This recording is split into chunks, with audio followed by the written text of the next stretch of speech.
before, Ash Nicole from your midday, but I have a very special guest today. You know, he's very important. Everyone knows him. I bet you know him. I have Mayor Tim Kelly. How are you? I'm doing good. How are you doing? Good. 1 year down. 1 year down. Many more to go. 3 to go. And then we'll see, you know. So how's it been for the first year? It's been good. It's been, you know, about what I thought it would be, you know. A lot of work. I mean, it's, I'm used to managing a couple hundred people, you know, in business. And I mean, the city, a lot of people don't realize, when if you include police, fire, public works, everybody, it's 2,600 people. And as an organization coming out of COVID, you know, I mean, we're there as an entity to serve the citizens of Chattanooga. And it's been a lot of work just getting everybody back together, and it's like a team, you know, getting everybody back on the same page and rowing in the same direction, and that's been the bulk of the work in the first year. What I can say is I love that you keep your promises. Well, yeah. During your campaign, I know you made a lot of promises to the fire department, police department. Can you talk a little bit about that? Well, again, I'm not a politician. I mean, I guess I am now, as we've said many times, but I didn't come at this from politics. I didn't even run for student council in high school, right? I'm just not that guy. I am a business person, and I learned in business a long time ago, you actually are way better off under-promising and over-delivering. So if I make a promise, I'm going to keep my promise. I mean, there's nothing that makes people madder than failed expectations, right? Yes. So it's real simple. I mean, if I've got a really clear idea about what I want to do and why I want to do it, and you can disagree with that, but I'm going to do it, you know? And so, you know, if I make a promise, it's because I've decided that that's the thing that needs to happen, and so, by God, I'm going to do, you know, what I need to do to make it happen. So, and I think that's good. You know, a lot of times politicians make big promises. Right. They extend themselves, and then when it falls through, the people who voted for them are really upset. Well, of course, because they're trying to get in a position of power, because once they're there, you know, I mean, it's I've dealt with a lot of political people since I've gotten in the job, people who have spent their entire lives in politics, and, you know, I mean, again, worlds takes all kinds to make the world go round. But a lot of times those people are people who are looking for just a shortcut to power, and there are no shortcuts, really. You know, you have to. It's like respect. You have to earn it. It's given. It's not taken. And so, yeah, I mean, you got to put in the work and do the work, and that's what we're doing. You know, you definitely have my respect. You know what my favorite thing that you have done is? What's that? Getting those potholes fixed. Oh, well, we still got a bunch to fix. I mean, I've heard from a lot of people, you know, over the wintertime, they were like, what happened? You know, there's still a lot of roads out there. I will tell you, for context and background, up to my coming into office, the city was only spending $3 million a year on paving and pothole repair, and we knew that it was actually going to take 6 or 7 just to keep up. So we're spending 10 this year, next year, and each of the out years, provided that you know, the budget holds up, to try to get caught up. So there's going to be a lot of paving and pothole filling this summer. You will see that continue. We'll love to see it. Yeah, no, I mean, and look, I've said, you know, many times, I think if government can't do simple things right like that, I mean, that's the one thing people can see and understand driving down the road when they're, you know, that's where their tax tax dollars are going to. And you can't do that right, why would you trust government to do anything else? So we're really determined to do the simple stuff right. So what's been your favorite, most memorable moment in your first year as mayor?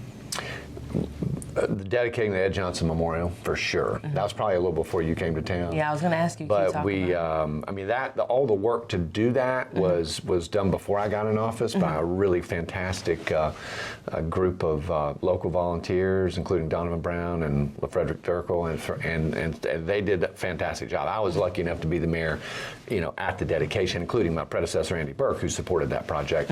But man, it was a powerful moment, you know, dedicating that and reading an official apology from the city of Chattanooga, which had never been done.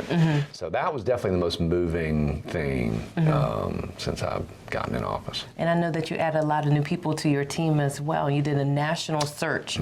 So this just wasn't like, oh, we're just going to find people. Can you just explain that a little bit more for people? Well, yeah. I mean, listen, it's kind of, I'm a big fan of dynamic tension, right? So there are a lot of things where you hold two ideas in your head at the same time that that kind of battle against each other, and you figure out the truth somewhere in between. So on the one hand, I'm a big fan of promoting from within, but on the other hand, you can't ask a fish about water, right? So it's really helpful to get people from outside who have never seen, who have never kind of been trapped in the paradigm that we're in any given city.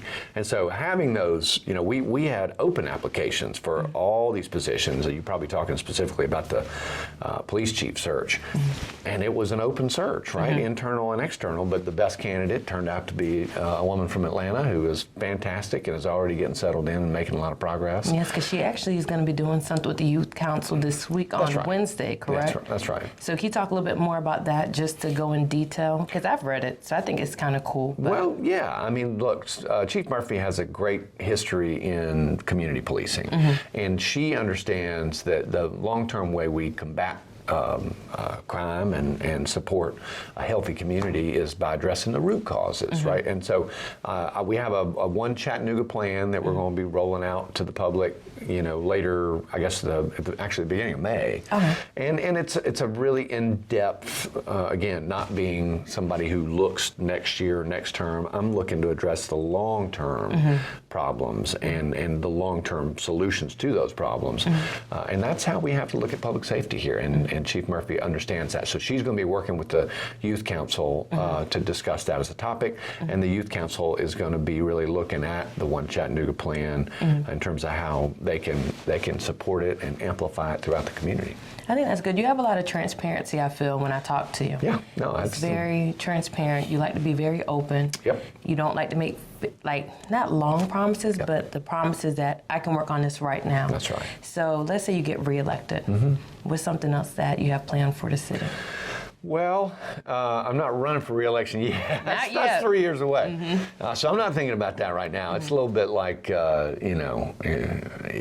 got to focus on what's in front of you at any given point in time. I will say, the One Chattanooga plan, and when you get a chance to see it, will take, if we really fill that out, it's going to take a full, 2 terms to accomplish. And so, we're talking about everything from expanding early childhood education to economic development, rebuilding the black middle class specifically in Chattanooga. Affordable housing is a huge issue that we really, it's going to take a lot of time and a lot of work to really move the needle. So I don't see any new issues in out years. I just see maybe making the same issues better, making a bigger dent in them.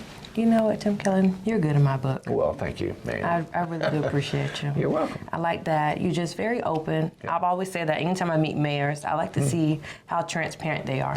Well, transparency and accountability are at the top of the list of our values. And we also have a set of, which is kind of unusual for a political document, we actually have values that are baked into that One Chattanooga plan. And transparency and accountability are one of the listed ones, because that's just the way I roll. I mean, there's just no, there's no point in again, making promises you can't keep, or, I mean, life's too short and our problems are too urgent to be BSing each other about stuff. I mean, you just got to go straight at it, and it is what it is, and that's the way you tackle problems as far as I'm concerned. That's good. You know what, Tim Kelly, thank you so much for coming in. You're welcome. And if they want to get in contact with you or reach out, you have social media? Yeah, at Mayor Tim Kelly, and of course the city website is chattanooga.gov, and my email is mayor@chattanooga.gov. And whoever's running the City of Chattanooga Instagram, amazing job. That's Janelle. Shout out to Janelle Pierce. She's doing an amazing job. Yeah. And Jay Adams, who's a really great photographer and videographer, produces a lot of that content. Instagram's all, It's really good. They do a great job.